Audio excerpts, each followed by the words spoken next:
আজকে 10-1-25 পড়ালাম প্লেটলেটের বাকি পোর্শনটুকু। তো প্লেটলেটের যে ডোনার হচ্ছে দুভাবে ডোনেট করতে পারে, একটা হচ্ছে যে কি র্যান্ডাম হচ্ছে যে কি ডোনার প্লেটলেট, একটা হচ্ছে সিঙ্গেল ডোনার প্লেটলেট। যেটা র্যান্ডাম ডোনার প্লেটলেট সেটা হচ্ছে যে কত ml থাকে পার ইউনিটে, তো 50 থেকে 70 ml পার ইউনিটে থাকে। আর যেটা সিঙ্গেল ডোনার সেটা ক্ষেত্রে 180 থেকে হচ্ছে 240 ml পার ইউনিটে থাকে। 1 ইউনিট হচ্ছে যে কি হচ্ছে সিঙ্গেল ডোনার প্লেটলেটের ক্ষেত্রে, যে 6 ইউনিট কি হচ্ছে যে র্যান্ডাম ডোনার প্লেটলেট থাকে। এবার অ্যান্টিকোয়াগুলেন্ট ইউজ করা হয় প্রিজার্ভ করার জন্য প্লেটলেট, সেটা হচ্ছে সোডিয়াম সাইট্রেট। এবং ম্যাক্সিমাম স্টোরেজ হচ্ছে টাইম যেটা সেটা হচ্ছে যে কি 5 থেকে 7 দিন থাকে। স্টোরেজ টেম্পারেচারটা হচ্ছে রুম টেম্পারেচারে থাকে, সেটা হচ্ছে 20 to 24 ডিগ্রি সেলসিয়াসে। আর ট্রান্সফিউশন টাইম হচ্ছে যে 15 to 30 মিনিট। 1 ইউনিট হচ্ছে যে আরডিপি হচ্ছে যে কি কতটা হচ্ছে প্লেটলেট ইনক্রিজ করে, সেটা হচ্ছে যে কি 5000 to 10,000 কি করে এমএমকিউ হচ্ছে যে প্লেটলেট ইনক্রিজ করে। দেন হচ্ছে 1 ইউনিট হচ্ছে যে এসডিপি ক্ষেত্রে কি হয় যে 40,000 to হচ্ছে 50,000 কি করে এমএমকিউ প্লেটলেট ইনক্রিজ করে। এবং হচ্ছে যে প্লেটলেটটা দিয়েছি সেটা এফেক্টিভ হচ্ছে সেটা কীভাবে বুঝতে পারবো, সেটা হচ্ছে যে কী করবো যে পেশেন্টের ক্ষেত্রে যে উজিং সাইড থাকবে সেটা কি হচ্ছে যে পাম্পটার সাইডে উজিংটা কী হবে যে প্রিভেন্ট হবে। দেন হচ্ছে যে কি বাকি কম্পোনেন্ট যেটার মধ্যে সেটা হচ্ছে সেকেন্ড হচ্ছে যে আরবিসি। তো আরবিসির হচ্ছে ফুল ফর্ম হচ্ছে রেড ব্লাড সেল। আরবিসি কী করে যে অক্সিজেন ক্যারি করে। এটা ইন্ডিকেশন কী কী কাদের ক্ষেত্রে আমরা দেবো, সেটা হচ্ছে যে যেমন অ্যানিমিয়া পেশেন্ট, কেমোথেরাপি পেশেন্টের ক্ষেত্রে, বা বোন ম্যারো হচ্ছে ডিপ্রেশন পেশেন্টের ক্ষেত্রে দেবো।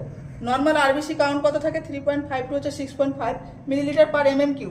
এবং যখন হচ্ছে যে কি এই 3.5 হচ্ছে যে কি পয়েন্ট থেকে যখন কমে যায় তখন তাকে আমরা কি বলি, আরবিসি কমে গেলে অ্যানিমিয়া বলি।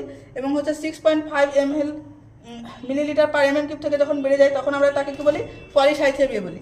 এবং হচ্ছে 1 ইউনিট হচ্ছে যে আরবিসি থেকে কত এমএল থাকে যে 250 ml থাকে। স্টোরেজ টেম্পারেচার কত, স্টোরেজ টেম্পারেচারটা হচ্ছে যে 1 to 6 degree Celsius. Maximum storage time হচ্ছে যে 35 to হচ্ছে 42 ডেজ। এবং ট্রান্সফিউশন টাইম হচ্ছে 2 to 4 আওয়ার্স। এবং প্রিজারভেটিভ আমরা যে অ্যান্টিকোগুলেন্টটা ইউজ করি সেটা হচ্ছে যে সাইট্রেট, ফসফেট, ডেক্সট্রোজ, অ্যারিনিন। এবং হচ্ছে যে এখানে কি করা হয় যে ডেক্সট্রোজটা কি করে প্রোভাইডিং হচ্ছে নিউট্রিশন টু সেল। ফ্লোরাইডটা কি থাকে ফার্স্ট যখন থাকে 80 to হচ্ছে যে 100 ml পার হচ্ছে যে আওয়ার্স থাকে। আর মিনিটে 1 to 2 ml পার হচ্ছে যে মিনিট থাকে। দেন হচ্ছে নোট হচ্ছে স্টার ট্রান্সফিউশন আফটার হচ্ছে যে 15 minute, where not more than হচ্ছে যে কি যে যখন হচ্ছে যে ট্রান্সফিউশন হচ্ছে প্রথম 15 মিনিট থাকে তখন কী করবো আমাদেরকে ব্লাড ট্রান্সফিউশনে স্লো রাখতে হবে। সেখানে হচ্ছে রিয়াকশনগুলো দেখতে হবে কীরকম রিয়াকশন হচ্ছে। যদি কোনো সাইড এফেক্ট না থাকে তখন আমরা কী করবো, তখন হচ্ছে নর্মালি চালাবো। তখন কি হচ্ছে যে 40 ড্রপ পার মিনিটের থেকে কখনোই বেশি চালাবো না। কেন চালাবো না, কারণ হচ্ছে পেশেন্টের ক্ষেত্রে কী দেখা যায় তখন হচ্ছে হাইপোভলিমিয়া দেখা যায়।